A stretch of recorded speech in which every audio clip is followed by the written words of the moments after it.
Hello, everybody. Welcome back to SportsBeat on WOUB. Thank you for tuning in. I'm Jake Collins, your host for today, and joining me at the desk is Jamey Spears, Conor, Mallonn, Zwiezinski. For this episode, we will be covering several OU sports this episode, so proudly wear your Bobcat gear for the next hour. Let's check out today's topics. We'll begin our episode with an interview with wide receiver Chase Hendricks, who will be joining us at the table to chat.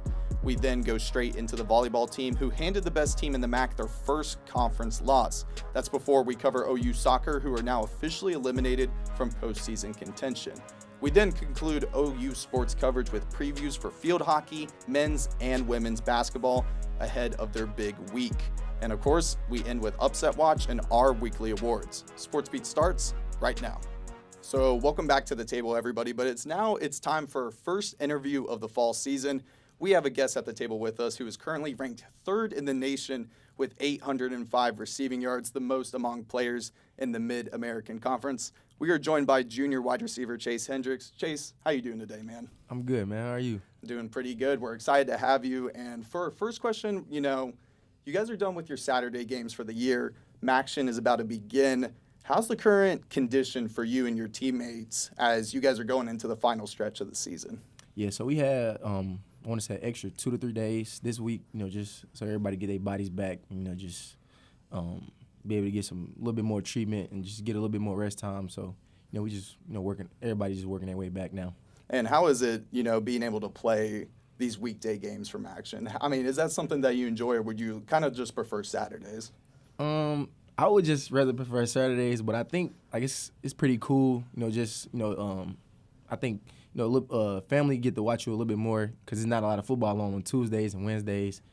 Some people play on Fridays, so family could watch you, or just people who like watching football, they get to come watch. Well, just watch Tuesday night games or Wednesday night game and just have some good football on. Yeah, and it gives you some prime time opportunity to be seen on national TV, which is always fun. So I mean, this year, Chase, sure. I mean your production has just increased tremendously. Of course, like I mentioned, you're ranked third in the nation in receiving yards. And with that, you've been added to the Fred Biletnikoff watch list earlier this month. What was your reaction when it was first announced? I mean, what does it mean to you to see that your hard work has completely paid off and now nationally you're being recognized? Yeah, to be honest, I was pretty excited when I seen it. That'd be like, dreams come true. I never really imagined me, me being a Biletnikoff Award watch list, or even be considered in that topic. I just kept my head down and just kept working, and then obviously just with the stats and the stuff that I'm doing, that just came with it. But it was never about being at an award winner. It was just what can I do for the team, what's my role, and just contributing to help the team win games. So, Chase, how have you handled the notoriety and that attention in a mental aspect? I mean, some people might have that pressure really weigh down on them and affect them on the field, but statistically it seems like you've taken it completely in stride. So tell us a little bit about that. Yeah, I handled it pretty well. I would say, in high school I was pretty popular. So, I kind of, adapted, pretty well. And then just with the pressure part, I think pressure is a privilege, right? So, I look at it as it's a privilege, to have those opportunities and just, to be in a position that I am in. So, I just take it on my shoulders and just, take it all in. Now, a major reason why your production has increased, you're specialized as a slot receiver versus last year you were playing more on the outside. How were you kind of able to make this smooth transition? Yeah, so I'm a receiver. I play any position, right? So I was just waiting on the opportunity. I mean, as the past few years been, our slot, has a lot more production than the outside receivers. But I played receiver my whole life. I played a little bit more inside than outside. But when it all came down to it, coach told me he wanted to move me in the spring. I was ready for the challenge. Knew what came with it. But I just took it head first, and just attacked it. Did you have much experience as a slot receiver when you were playing at St. Mary's in St. Louis? Was that something that you had experience in coming from Missouri? Yeah. So I played a lot of slot in high school, and then, obviously, Little League. But, when I got here, the best opportunity for me, to get on the field was playing outside. So, I just switched. But I play receiver again, so I can play anything, outside, inside, wherever they need me to line up. played a little bit of running back in high school too. Do you feel more comfortable in the slot versus the outside, or do you not really have a preference?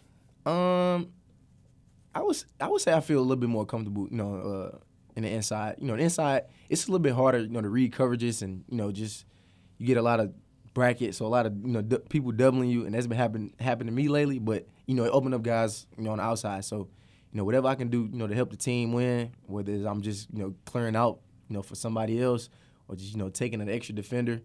So I'm with it. I'm cool with that. Now, do you have a favorite route to run, like whether it's in the slot or in the outside? Yeah, from the slot, I'd probably say either like an option route or we call it like a slot fade. So just winning, on the go ball. Technically, like that's a slot go ball. Just line up in the slot and then kind of fading out to the numbers. Or just like an option route, break in, break out, or, just sit. Either one of those. So your former teammate Coleman Owen, decorated talent wide receiver, he had 5 years playing at Arizona State before he came to Ohio. How did his veteran presence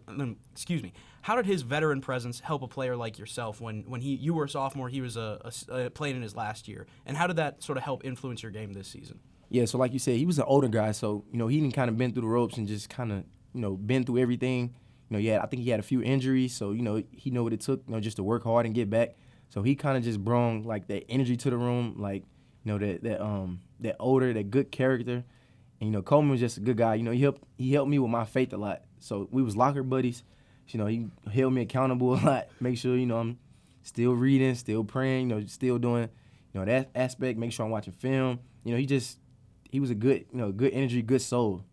Yeah, and of course, Coleman Owen was a valuable piece to this team. And, Sure. in terms of just from last year's team, there was a lot of valuable pieces gone, either through maybe the transfer portal or graduation. And that included your guys' former head coach, Tim Albin. So it kind of seemed like some fans were even curious or a little skeptical going into this year because there was just a lot of uncertainty. Yeah. But you guys, the program quickly promoted Brian Smith, who has had a phenomenal start so far in his coaching tenure. So what has it been like for you, Chase, and the rest of your teammates to kind of make this change with Coach Smith? Yeah, it was pretty smooth, especially with him already being a coordinator. So he was an offensive coordinator. Yeah. So for the offensive side, it was pretty much same thing. He just had a bigger role. You got to look out for defense, and it's just a little bit more being a head coach.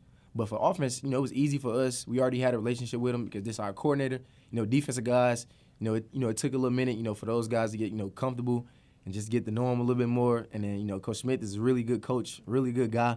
So, it wasn't hard for those guys to just, collab with Coach. And, everybody bought into, what our coach was, and we just went from there.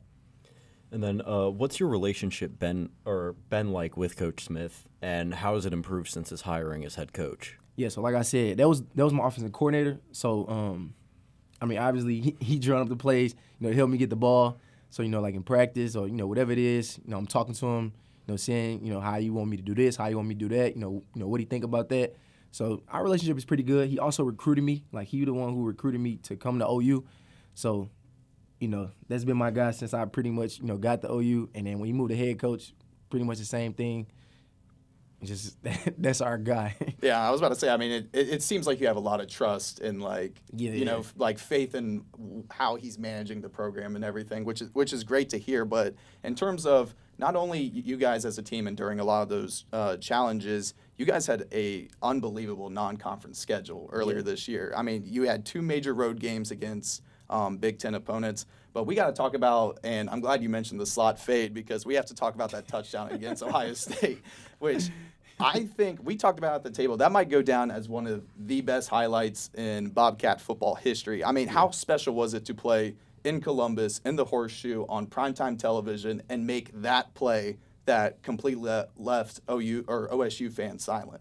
Yeah, it was an okay game. Like, we lost, and I'm not a loser, so I'm really competitive. So obviously, we don't want to lose. You can look at the game like we fought hard. We try to give them a run.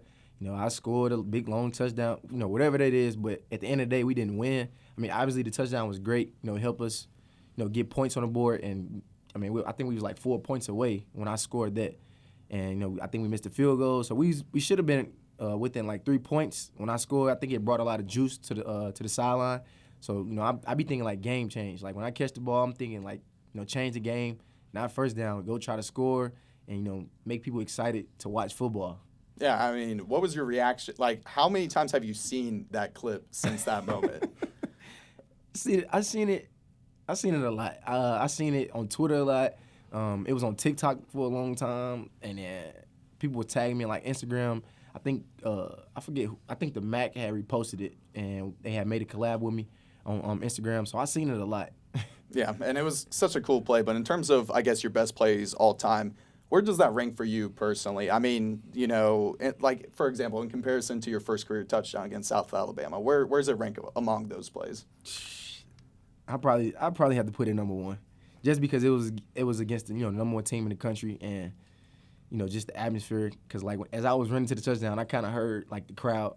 It felt like we were at home. Like when I'm hearing the crowd, when I'm hearing like people cheering, I guess that just, you know, shows for the OU fans how many people was at the game. But, you know, I heard a lot of people yelling, screaming, and then, you know, I would probably say it's probably number one, either number one or number two. Like you said, the first touchdown that I ever scored in college football, I was pretty excited on that one. And then we got the dub, you know, the win on that game. So it probably either one or two. And then a lot of great quarterback-wide receiver duos have a great relationship outside of game days. Yeah. What's it been like working with Parker throughout the offseason and now up until this point in the season? It's been great, man. Just, you know, going back to when, you know, Parker was battling for the job, I want to say 2 springs ago with C.J. Harris. We was working out together then, and then, you know, well, obviously me moving into the slot, you know, this year, we just had to work a little bit more, you know, in the spring, you know, just so we can get the connection down and that timing down. He get a feel for, you know, how I like to run my routes, you know, just how I like to, like, how his ball come off, you know, on the inside, because it's different, you know, coming from the outside. You know, you might be a little bit behind in the progression, or sometimes you may be first. It just depends, but just depending on the play, you just don't know. So I think our relationship, you know, really grew, you know, throughout this spring. You know, he was another person who helped me, you know, grow in faith, you know, holding me accountable, just, you know, inviting me to stuff, and, you know, just being a big brother to me. So I really appreciate Parker. And it seems like your guys' connection has done a multitude of things for this team. Of course, there was that loss against Ball State nearly a month ago, but 2 strong wins since then. What has kind of been that major adjustment or change that has allowed this team to grow since that Ball State loss? I would say it's no adjustment. I just think, you know, we just went back to the drawing board and, you know, just practice harder. I always say it's based off preparation. So, you know, you have a good week of prep, you know, a good weeks of prep that just lead up to the game. So I think, you know, I wouldn't say we had a bad week of prep when we played Ball State. You know, it was just any given Saturday. You know, they had our number that day. You know, we had some opportunities to close out in the second half. You know, didn't really do it. But I wouldn't say we, you know, changed anything. We just, you know, went back to work, practiced a little harder, and then, you know, we didn't want that, you know, the salty taste in our mouth anymore. So we had to, you know, take it out on the next opponent. Did the loss against Ball State and now your 2 strong performances since then, have you guys felt like you guys are a tighter unit now that there's a little bit more pressure since you guys already have that conference loss? Yeah, I wouldn't say we, you know, a bit tighter. I think we were just, you know, tighter on our execution. So, like, you know, with an offense, making sure, you know, just executing at a high level more, and then defense-wise, I'm sure those guys, you know, making sure they sound and, you know, they glued together. I wouldn't say, you know, it changed pretty much anything. You know, we practice hard. And, you know, we believe, you know, if you practice hard, you know, the game, it should be easy for you. So I wouldn't say, you know, it's pressure. You know, we control our own destiny. So we just, you know, get better each and every day. And then you go out there on Saturday, or now it's Tuesdays. You just go out there on Tuesdays, and then you produce. And then, you know, you should win. And then that'll lead us, you know, to where you want to go. Yeah, and of course, I mean, you just even set it up for a perfect segue. Of course, your team won't play this Tuesday. You guys will play this this Saturday. You guys will play this upcoming Tuesday. Yep. And it's the first week of action against the team's biggest rival, the Miami Redhawks. Another game where it just seems like this rivalry now has so many title implications now, or at least, you know, a bid to make it to the MAC title game. Yep. I mean, what has been the message like for you and your teammates to kind of prepare going into this week, because they're sitting at the top of the MAC standings right now? Yeah, like I said, like, we don't change for nobody, whether you playing the best team in the country, the worst team in the country, you know, middle, it don't matter. So, like, we gonna prepare the same way. Now, obviously, as a rival, so you're gonna practice a little bit harder, like, you're gonna just a little bit more effort, and I'm sure them guys doing the same thing, you know, just practicing a little bit harder, just giving a little bit more. So I think, you know, that's just been our message now. You know, just coach always asks for a little bit more, and I think, we give it. As time go on, like just giving a little bit more each and every play, each and every rep. Whatever it is, just giving a little bit more.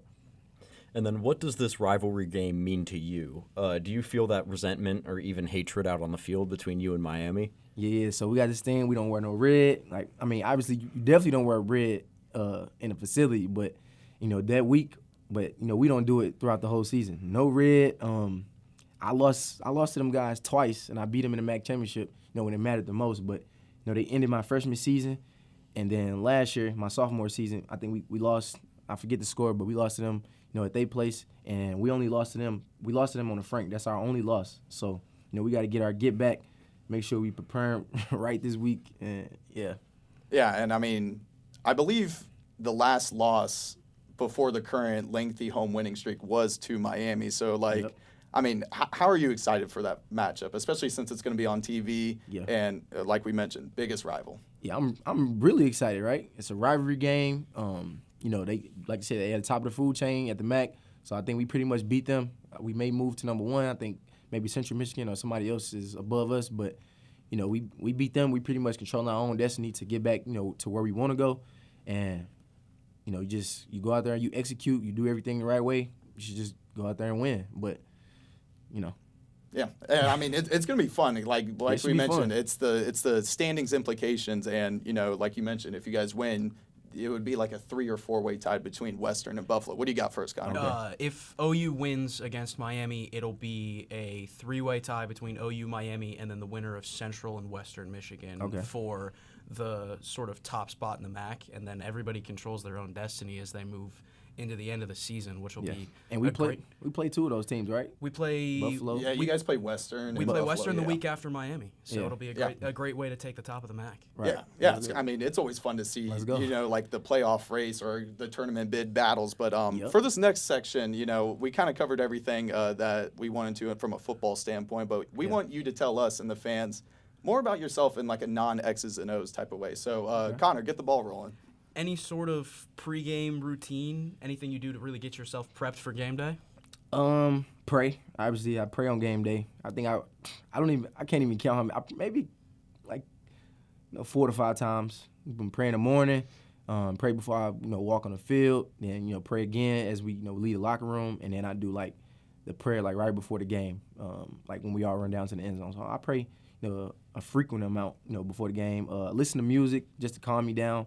I used to listen to like a lot of up-tempo music before the game. I learned that me being calm is better. So I listen to like a lot of calm music before the game, R&B, a little bit of gospel sometimes, and maybe I'd probably say eating some candy or something. Any specific artists or songs? Mariah the Scientist, Heaven is a Place on Earth. I listen to that a lot. That's probably the most song. That's probably the song. And Burning Blue, Mariah. I listen to a lot of Mariah the Scientist on game day. So Burning Blue and Heaven is a Place on Earth. Wasn't Mariah the Scientist in town like last year at some point? Yeah. Were you able to go listen to her or no? Yeah, I went. Yep, I went. Yep, I went. Now, is there a player you kind of like model your game after? A lot of people tell me I play like a little bit of Jamar Chase, a little bit of Justin Jefferson. Those guys are a little bit bigger. I try to look at guys like a little bit smaller and my similarities. So I like Amon-Ra St. Brown a lot. I used to like Odell Beckham Jr. I still like him to this day, but he's not playing right now. But I liked a lot of Odell, Stephon Diggs, because I feel like I'm a smooth route runner. So those guys, pretty smooth guys, get open and play at a high level. So I like those guys. And then we see from your bio page on the website that you're a Seahawks fan. Oh, yeah, for sure. What are your thoughts on how they're performing so far this season? You tell me. What you think? I think they're looking pretty good. I'm liking them. I'm liking it. I think we're going to, make a big run this year. Obviously, you get down, conference play in the playoffs. You got to buckle up. But I think we should give everybody a run for their money this year. And then how did you become a Seahawks fan? That just seems so like out of place almost. I tell you, so my favorite color when I was younger, I want to say probably like 6. My favorite color was green. Fell in love with Oregon, so that was my college team. And then I really like the Seahawks, and then when they started to win with the Legion of Boom, I was just like, yeah, this is my team. Like I like this team. I remember I had a hat like this with like a puffball on it, and it was gray, green, and white, and I wore it like almost every day when it was cold. And they were like, man, why you got this hat on? You should be a Rams fan. I'm like, I ain't no Rams fan. I'm a Seahawks fan. Oh, I didn't even think of that. Yeah, the the Rams would have been in Rams. St. Louis at that Yeah, time. they was- And, divisional rivals. So I I went to a few Rams games actually. I think I went to like 2, but I always just been a Seahawks fan. Speaking of St. Louis, your senior year at St. Mary's, 22 touchdowns, and then you had 2 state titles. What lessons do you have, and what sort of experience does that bring? Did you bring into college? Just the winning aspect. I've been a winner my whole life. I've been winning since I was little league. I think I won about 4 Super Bowls, in Pee Wee League, and when I got to high school, I won 2 state titles. So I just think it bring that that winning. You know how to win. Like you've been in big games, lights have been on. There's no pressure when it's time. So that's what I think it brings. is St. Mary's still active, or did they shut down soon after you left? No, so it is active. It is active? Okay. It's technically a new school, so it's not called St. Mary's High School no more. It's called St. Mary's Southside Catholic. Now, it's same building, same people working in it, but it's just considered a new school. Okay, cool. Yeah. Now, we learned a lot about you as an athlete, but outside of football, what is one thing fans would be surprised to learn about you? Maybe like a special talent or Special something. talent? Yeah. I like drawing. Like sometimes I draw in my free time. Well, pretty much not in college no more, but in high school, I drew a lot. And when I was in middle school, I like to draw. But besides that, I'm a pretty chill guy, man. I be just working out, class, and practice. Pretty straightforward. Absolutely. So EA Sports did interviews with some NFL rookies this season where they asked them what was their 99 overall outside of football. So what would you say you're a 99 overall in? That's tough, man. 99 outside of football. You can do inside of football too, if you want. Nah, I'm gonna go outside. I don't know, man. It's tough. I don't know. I'm pretty good at a lot. I'm good at a lot of stuff, but just being a 99, that's kind of perfect. I don't know, man. Maybe dressing. I'm putting on clothes. I feel like I can, style pretty well. So. What's your favorite thing to wear fashion-wise then? Like what kind of brand or anything like that? I don't really have a specific brand. The fall season was coming up now. This is my favorite season to dress in because you can put, a lot of stuff on. A lot of different mixtures. Summer you pretty much got to go with shorts, t-shirt, and some shoes, maybe some some socks. But now you can put on flannels, you can put on jackets, you can put on cargo pants, you can put on jogging pants, you can put on jeans, you can just put on boots, you can put on a lot of different stuff. So I like the fall. What would be your go-to fall outfit? Go-to fall outfit? Just got to throw something on real quick out of what you got. Okay, I'm gonna say. I got a vest that I like. Give me a puffer vest. Okay. I'm put a jacket under it. Give me some cargo pants, maybe some baggy cargo pants, and then just throw on some tennis shoes, depending on the colors of the vest and the jacket. Yeah, awesome. And kind of one final thing before we send you out of here. Our last segment we like to do with player athletes is we like to supply you guys 10 names. Okay. And then you have to tell us the best words to describe that person. Ooh. So the first thing that comes to mind, Okay. go in any direction you want to, but of course keep it clean. Okay. So give us 1 to 4 words on each answer. So we're going to start with fellow receiver Rodney Harris. Rodney Harris, speed. And Speed, and then I would say speed, and I'm gonna say slow. Slow speed. No, I'll put speed in front of it because that's his nickname, and if anybody know Rodney, it's just he just moves slow, but he's fast though. He can run fast on the football field. It's just everything, he talks slow, he moves slow, his motion, it just be slow. So I would say speed, then I would say slow. All right, cool. Next up, tight end Mason Williams. Mason Williams, chill, just a pretty chill guy. Yeah. Running back C.A. Bangura. C.A. Bangura. I'd probably say, energetic, a lot of energy. Yeah. bruiser running back. I mean, well, Yeah. how was it to get CA back from Minnesota? It was great. Soon as he hit the portal, a few of us hit him up like, "Come on, man, you might as well just come back, man. Like, ain't no sense of going somewhere else." We hit him up, and then he was like, "Yeah, we gonna see." He talked to Coach Schmitt, and then it was history from there. All right, next name up, we got safety DJ Walker. DJ Walker, I say a light, and what I mean by a light is like, I feel like he can light a room up, like pretty much like CA, energetic, but just saying another way. Yeah, and then fellow safety Adonis Williams Jr. Adonis, I'll probably say Adonis. I'll probably say aggressive, king aggressive.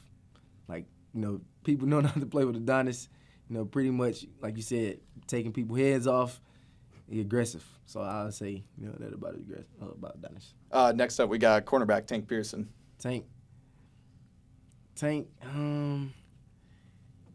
You just don't never know what Tank. Probably, I would say, I don't want to say chill because I use chill already. Maybe just like a laid back guy. Just, just all about ball. Yeah. I mean, out of those three defensive backs we just mentioned, DJ, Adonis, and Tank, do any of them give you like a hard time in practice when it comes to like covering you or whatever? I mean, we compete. Like, we compete at a high level. Those guys win reps. I win reps. I just think it's good. It's good to have good competition in practice. That way you get in the game.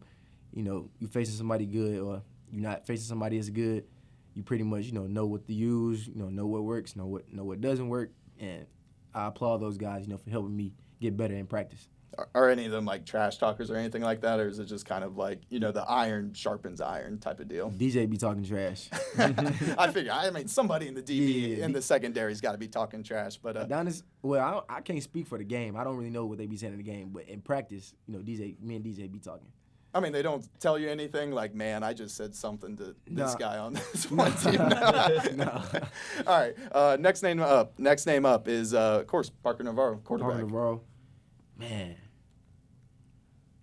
What I say like faith about Parker, because that's what he helped me. He helped me a lot in my faith. Role model I would say about him too. Like, he do everything right. Who wouldn't want to be like Parker? And then of course we mentioned him earlier, Coleman Owen. Coleman Owen. I can say a lot of stuff about Coleman, man. What word would I use to describe him? Kind of like a mentor or like a. Yeah, he was everything, man. I don't know. It's a lot of words I can use for him, but like you said, you probably use like mentor, perseverance. Like taught me a lot about just getting through hard times. Because you be pretty down on yourself, and then he pretty much helped with that. But I don't know, man. It's a lot of words I can say about Coleman, but I'll go with like mentor. Like Yeah, you said. cool. And then this one I was actually very surprised to find out is former high school teammate and current Mizzou Tiger, Kevin Coleman Jr. Yeah. What's the word to describe him? Twin. Twin? Yeah, that's my twin. And then Do you talk to him much still? yeah, we talk every day. Because he's like one of the best receivers in the SEC right now. Yeah, we pretty much talk every day. I wouldn't say every day. I'm gonna say every day because we do Snap, so like we talk through Snap, or I call him every single day. But that's my dog. Like you said, I knew him since way before high school. We didn't play together because he had age above me, but he played on the team. I liked his team, and I just liked the energy that he brought. And when I got in high school and I wanted to decide what high school I wanted to go to, I was pretty. He ain't gonna tell you, but I was going to the high school that he went to when St. Mary's is the school. I was going there first. He just older than me, so he got he got there first. He got first dibs on the school. So, but it was fun playing with him. Having that, just having a good relationship and just playing with him on Friday nights. It was fun. And then one final name that we got to mention, Coach Smith. Coach Schmitt, leader. So leader of men. Love Coach Schmitt. Love what he bring. Pretty energetic. He just bring a lot to the table. Pretty smart guy. So I get a lot of gems from him. Just just picking his brain, just what he be thinking sometimes. And then believer. He believed in me. I believe in him, and yeah. Cool. Well, I mean, that's it for our segment. And, of course, before we send you out, we all got to thank you, Chase, for joining us. So appreciate you joining us, man. No, I appreciate y'all, man. And then, of course, we got to give a special shout out to the sports information director, Sarah Newgard, for helping us set up this interview. It was pretty special to have. So Sarah and the rest of the communication team for the Bobcat Athletics always do a terrific job. Yes, sir. And they've always treated us at WEB very well. So, hey, shout out Sarah. Yes, sir. Shout out Sarah. But for us at SportsBeat, we're going to pause our recording to get our friend Luke Schmitt in here to fill in Chase's spot after this quick break. So that previous segment was fun to have Chase Hendricks, but now to fill in his seat, we have our buddy Luke Schmitt taking over. Luke, Bobcats didn't have the prettiest win against Eastern Michigan up in Ypsilanti, but tell us how the Bobcats were able to pull off this 28-21 victory. Well, it wasn't an easy win for this team in any matter. We talked about Noah Kim last week's episode. We talked about he, one of the best quarterbacks in the MAC, statistically and just on the field dominant. And, he started off right away. He had those two touchdowns early on in the first quarter, one rushing, one passing, dual threat kind of ability similar to Parker Navarro. And, it was a lot of offensive fires for both teams early. teams were trading scores, slowed down a little bit in the second quarter. But, this was really a game of, two separate halves of football. The first half, OU, they weren't necessarily playing bad, but, they got into spots, where it seemed like they would score, but, they just slowed down, had some mistakes, and, they couldn't capitalize. And, Parker had 2 picks. One was right at the tail end of the first half, kind of like a Hail Mary shot. But, this second half, I think, is really where they turned things around. They came out of that locker room. They were trailing similar like this to Ball State. And, this time they flipped the script. This time they came out fast and strong. Yeah, and, the performances we got to talk about, because it just seems like there was a player in the passing attack, in the rushing attack that just, spread out the football and just had a very efficient game. And, even our guest, Chase Hendricks, he had 10 catches, over 100 yards, 2 touchdowns. But even though Navarro had those 2 interceptions, like you mentioned, it seemed like Navarro had a super efficient game that ended up making him MAC Player of the Week. I mean, just how was his performance? How did he perform? Yeah, he only threw what I saw from his stat line. He only threw 5 incompletions, and 2 of those were picks. And I think that's pretty good. That 2 of those balls were in the area of the receiver, but kind of fell to the defense. And so only throwing 3 wayward passes outside of those picks, that's pretty good for accuracy from Parker. And Parker still continues to show he's one of the best dual threats, not just in the MAC, but nationwide. He's so good at scrambling whenever he wants to. He ran 17 times for 63 yards, second leading rusher on the team behind C.A. Bangura, who we'll talk about in a minute. And 315 for 2 pass touchdowns. He really came out in that second half, and he was slinging that rock. Yeah, and I guess even another player that we haven't seen produce to the level of Chase until this most recent game was Rodney Harris, which, Jamey, I know a couple of weeks ago you mentioned that you would like to see Rodney get more touches. I mean, what was your reaction like to his stat line and his performance this game? I mean, it just takes the pressure off of Chase. I mean, at the end of the day, if you can get Chase single coverage on any DB in the country, I'm sure any Ohio University fan would take that every single day of the week, and I think Parker Navarro would too. So I think Rodney Harris getting 6 catches for 103 yards is something that OU fans love and they like to see, because now they have now defenses don't have to worry about just Chase Hendricks. They have to worry about Rodney Harris. They have to worry about the tight ends. They have to worry about basically their whole offense. So I really like seeing that another receiver can contribute to this. Yeah. Jamey. Yeah. Oh, yes. Oh, no, go ahead. Yeah, Luke, that go. was something we talked about a couple weeks ago, going into the bye. We were looking at position groups or players in particular we wanted to see, take that next step. And, one thing, the table kind of unanimously said was, seeing more guys emerge in that passing room. Rodney Harris, 6 catches, 103 yards. Gossett, he had a huge play downfield.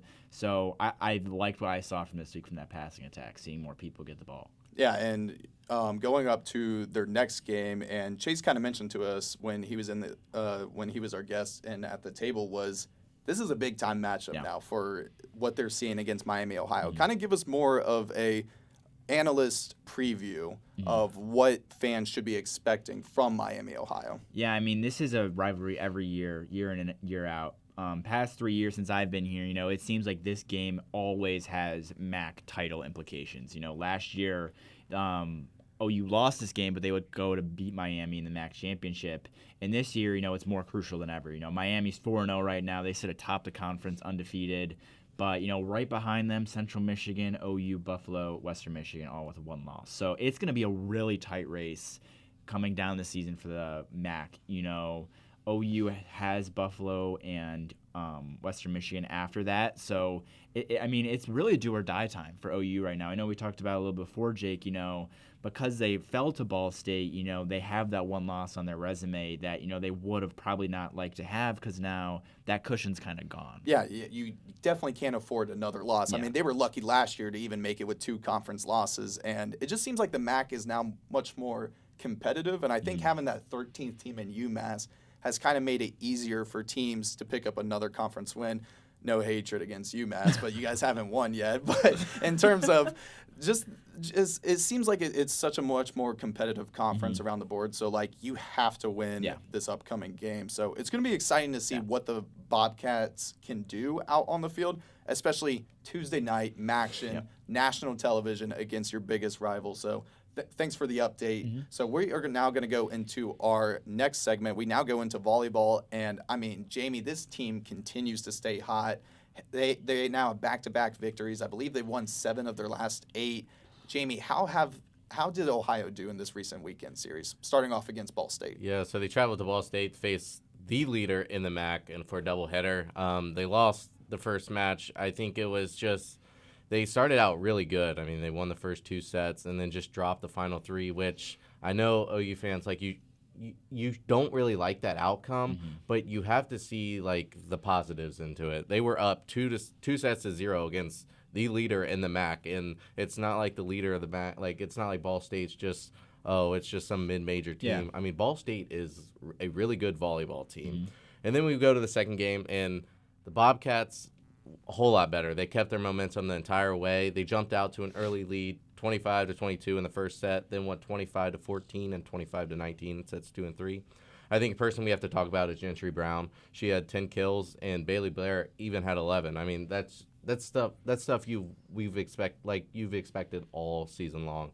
And I think the Bobcats are hitting their stride perfectly at the right time. And I think the Miami series is kind of what put them on track. Now, I don't think they need to win every single match for them to be considered contenders, but they could make a run at this MAC championship if they play like they're doing right now. Yeah, and especially you handed the previously undefeated team in conference play their first conference loss. So now it's it sends a message to these other teams hey, Ohio's here because, Bowling Green and Toledo couldn't do that against Ball State.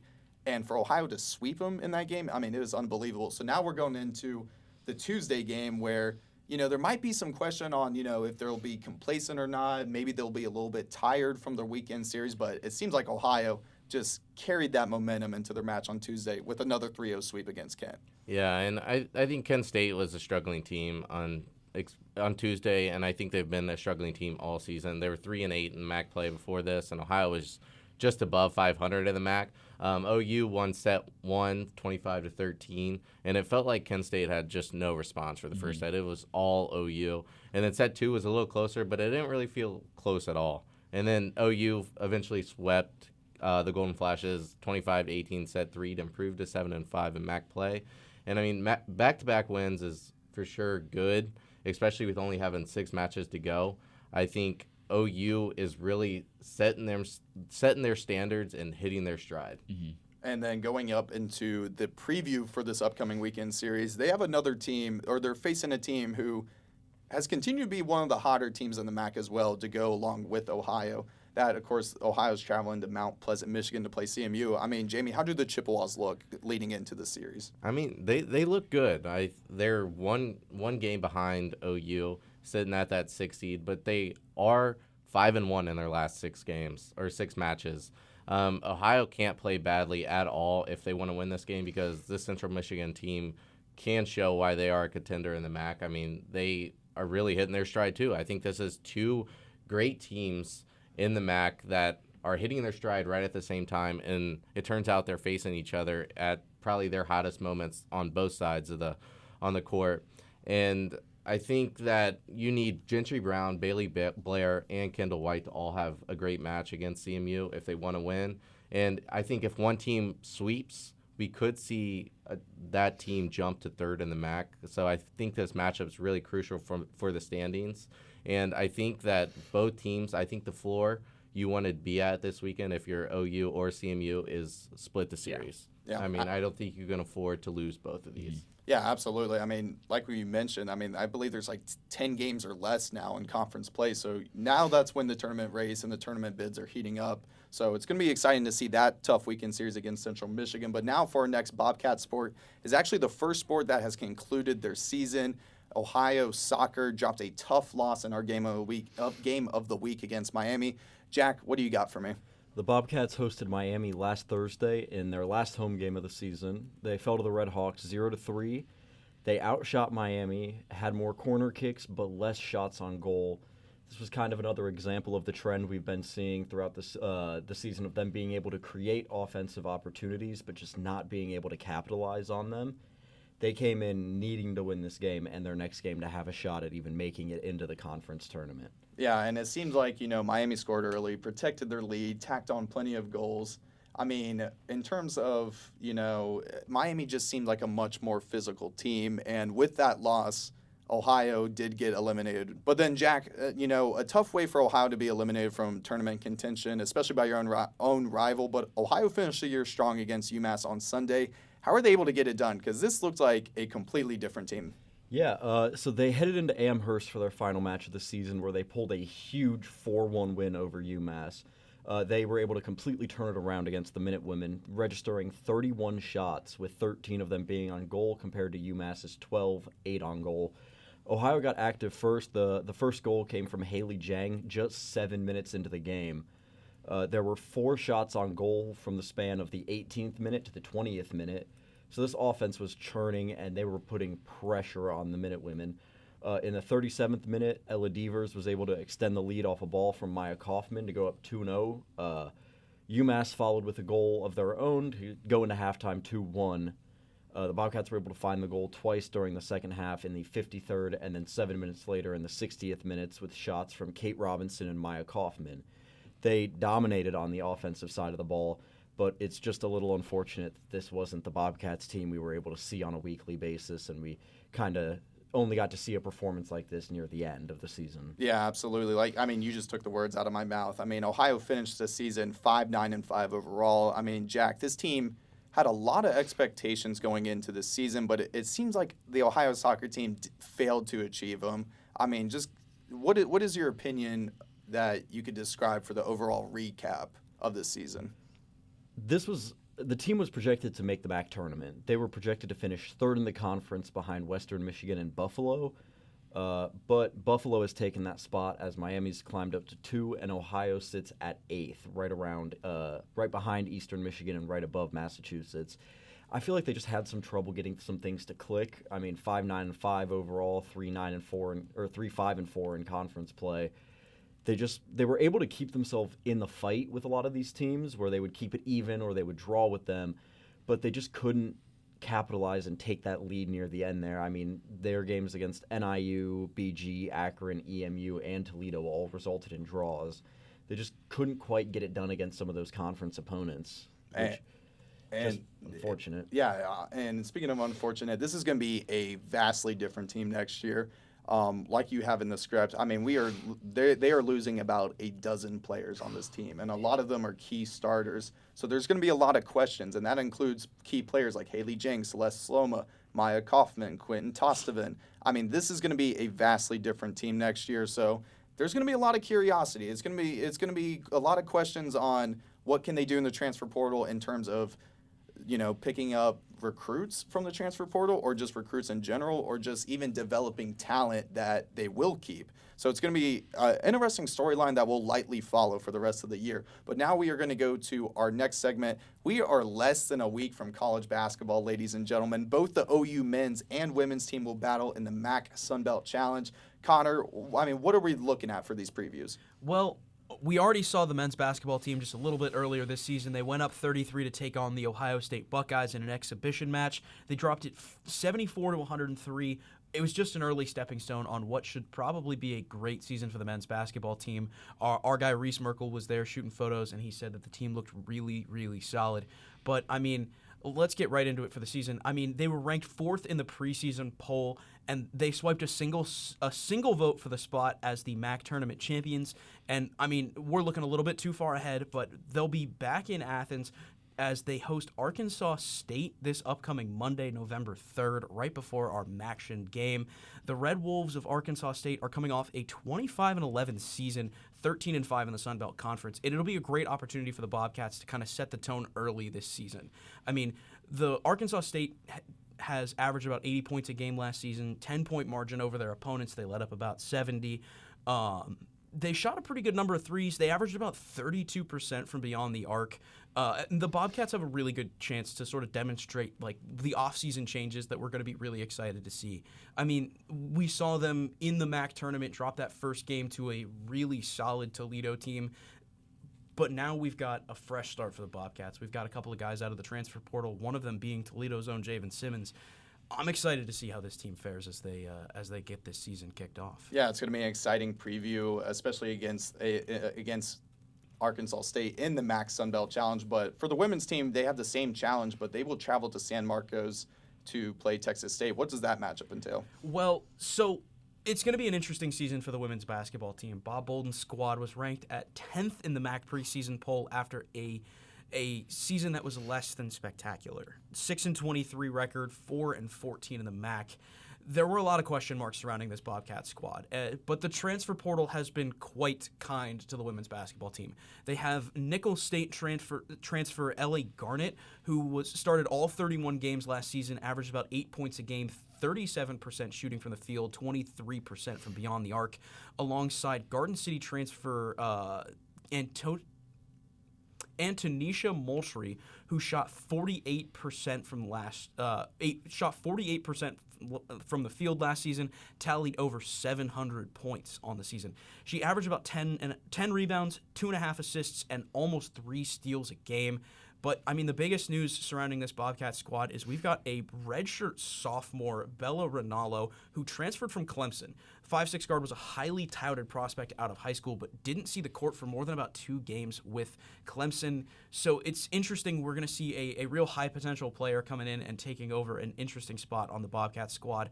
I mean, Texas State went 13-17 last season, so it's going to be an interesting starter match for what will probably be a new-look women's basketball team. And that's always exciting to see. And, of course, we will cover both basketball teams more as the season progresses. But now for another team that's about to conclude their season, Luke, we're going to go back to you.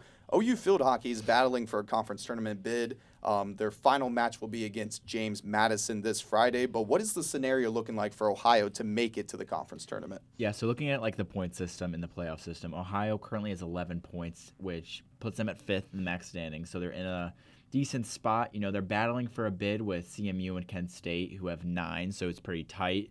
And just to break down the point system for everyone listening, 3 points gets you you get 3 points for a win, 2 points for an overtime win, 1 point for an overtime loss, and 0 for a regulation loss. So, you know, there's a lot of different points up in the air, and looking at, you know, kind of the first scenario, you know, Ohio can clinch the 5th seed if they beat JMU in any sort of box score. But, you know, JMU's not a slouch team. You know, they're a strong team. So if Ohio were to lose this matchup in normal time, we see another scenario where the Bobcats would then need Central Michigan to lose, or at least have Kent State either lose or win in overtime. And, you know, there's a lot of, you know, kind of what ifs in these scenarios. There's a lot of, like, you know, like if this goes to overtime, if this goes to regulation. So there's a lot on the line for these last couple games for this field hockey team. Yeah, thanks for giving us those scenarios, and it's going to be exciting. We will cover more of like Ohio field hockey, the recap against James Madison, and even, you know, a preview for the tournament coming up this next week in our next episode. But now we are going to go to our first professional sport that we need to cover. World Series is going to end within the next week of this episode being recorded. Of course, at the time of this recording, there's only been 4 games played. Game 5 will be played tonight. But Jamey, I mean, what have we seen from this series that has honestly been pretty fascinating? Yeah, I just want to say first off, the fall is the best time of year because you have football, you have baseball, you have basketball starting up. It is like almost every single. We got a 4-sport equinox on Monday. That's what I'm saying. saw I mean, that. that is amazing. But we have to hit the MLB. I mean, game 1, 11-4 Blue Jays. Ohtani, 1 home run, and then Blue Jays scored 9 runs in the 6th inning. I mean, that was just you're not going to come back from that. I mean, that was just bad pitching. But the Dodgers came back in game 2 with great pitching. Yamamoto, complete game, 4 hits, 1 run. Dodgers win 5-1. And then we have game 3. I don't know if you guys stayed up for that, but the game ended around 3 o'clock Eastern time. And it went into 18 innings. The Dodgers ended up winning 6-5 with a Freddie Freeman walk-off home run. And most of the people they used their whole bullpen. I mean, this game was just unbelievable to watch. So you watched until the end of it? I watched from the beginning of the game to the end of the game. So you got It's a long game. 6 hours of baseball. I probably started watching the game probably bottom of the 8th and watched throughout until the bottom of the 18th. But, I mean, Ohtani was just a force in this game. I mean, he reached base 9 times, and it was even a topic for, do you just intentionally walk him the entire series? And I think he was walked intentionally a couple times last night in game 4. So, the biggest question as well was they used all of the bullpen. Bullpen was the biggest question for both teams, and they were just stout. What was your reactions to it? I mean, the biggest thing about Ohtani is if you intentionally walk him, you have 9-time All-Star or 8-time All-Star Mookie Betts. You have a 9-time All-Star Freddie Freeman right behind him. I mean, the first 2 guys in their roster, or 1 and 2 hitting, are worth $1.1 billion. I mean, that you just can't walk Shohei Ohtani at that point. Great. I would give up a solo shot rather than give up 2-run home run to Mookie Betts or 3-run shot to Freddie Freeman. But I think Shohei Ohtani is the best player ever. I mean, I know it's early, but he does everything everybody's supposed to do. He is the best hitter. He's a top 10 pitcher, I would say. And, I mean, he had 2 doubles, 2 home runs, and 5 intentional walks in one game. He got on base 9 times. Yeah. You're going to win every single game if one person gets on 9 times. Yeah, he was unbelievable in game 3, but he had a good pitching performance in game 4. But, I mean, Shane Bieber just outclassed this entire Dodgers offense. I mean, how was Shane Bieber in game 4? Yeah, I mean, he did pitch really good. I mean, their hitting was pretty good, too. I mean, they had tacked on 2 runs in the 3rd and 4 runs in the 7th. I mean, it's just really good, and I think Shane Bieber has showed why he is the Blue Jays' best pitcher, and he went up against Shohei Ohtani, and Shohei Ohtani gave up 6 hits, 4 earned runs, and 6 strikeouts. I mean, he had 6 strikeouts, but I think they were just gassed from their bullpen. You love to see a real incredible pitching duel like Bieber versus Ohtani, and I think it's been this entire series we've seen. The Dodgers bullpen has been one of their strongest factors. But, I mean, it's great to see that the Blue Jays are capable of getting on base and playing their style of baseball, which has been, I mean, we saw it work to incredible success in Game 1, and, I mean, being able to steal back Game 4, and, I mean, we'll see how Game 5 plays out. It's been really nice to see the Blue Jays kind of be able to battle back over, like you said, like this billion-dollar team. Yeah, and when you look at the roster, I mean, you would think the Blue Jays have no chance. I mean, their best players, Vladimir Guerrero Jr., George Springer, they have great players. But when you look at the Dodgers team compared to the Blue Jays, you would never expect them to have the same regular season record. Yeah, and it's going to be interesting to see what is entailed for Game 5 tonight. Of course, the time of this recording, the series is still 2-2. But for our next episode, we will know who the 2025 World Series champion is. So that's always going to be exciting. And, we might have 3 more games to watch, guys. But now it's time to go into the NFL. Both Ohio teams had losses this past weekend. Let's start with Cincinnati. I mean, how did the Bengals look? I mean, this was a brutal loss. Oh, you hate to see it.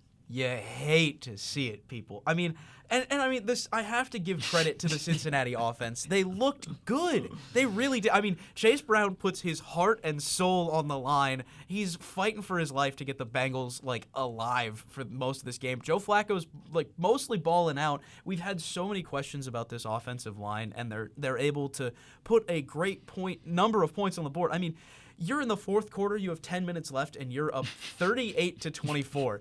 And it's time to ask the age-old question and identify the great problem with the Bengals.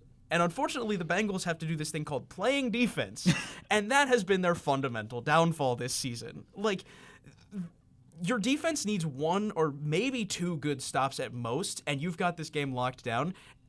And all I'm going to say is you let Breece Hall throw a passing touchdown against a defense that has been getting cooked left and right all day. It's just not a good look. And for our guy, Darius Sethna, I just got to say, bungles.